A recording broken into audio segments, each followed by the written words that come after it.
Here is something that I find so unbelievably beautiful about Jesus that all Christians should know if you do have a minute for God, which I know you do. Matthew chapter 27, verse 29, Jesus was being sent up to be crucified, and he was basically being abused by the Roman guards who were going to crucify him. He was being spat on, he was being mocked, his whole face was covered in spit. He looked like he wasn't a human. Nobody could tell whether he was a man or a female because they had beaten him so badly. As again in verse 29, and twisting together a crown of thorns, the Roman soldiers put it on Jesus' head and put a reed in his right hand.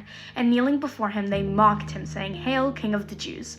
And they spit on him and took the reed and struck him on the head. They were striking Jesus on the head, digging that crown of thorns deeper into his skull, and they would spit on him. I would argue that even now, and more so back then, spitting on someone is the greatest form of disrespect you can have for them. You're basically calling them worthless. There is no worse thing you can do than to spit on someone. You're showing them that they mean nothing to you, that they are like the dirt that you walk on. And these Roman guards were spitting on Jesus who created them. They were spitting on the God who formed them into life. And the really beautiful thing about all this is that if Jesus really wanted to, he could have sent down a legion of angels. He could have sent down the powers of heaven to give these men what they deserved. He could have done that. It was totally in his power. He was God in human form. Jesus could have gotten revenge. He could have executed these guys, but Jesus didn't do that. He was humble enough. And he was obedient enough to God, knowing that this was his will, to accept that pain and to go through with it and submit himself fully to God, even though it hurt. That is true humility. The fact that Jesus allowed himself to be abused by these Roman soldiers wasn't a form of weakness. It was actually the greatest strength just put under control.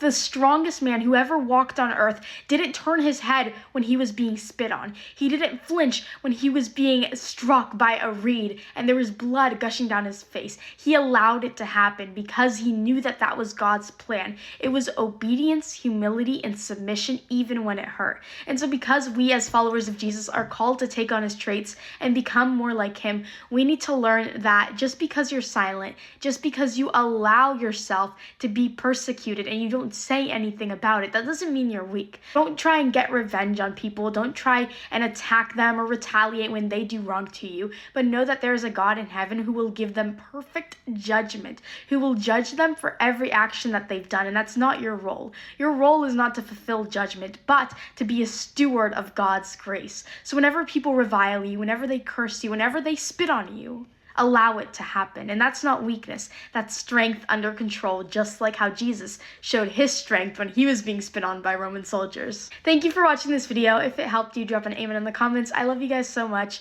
Thank you for following along. I know that Jesus is so proud of you. Have an absolutely blessed day or night. Love you.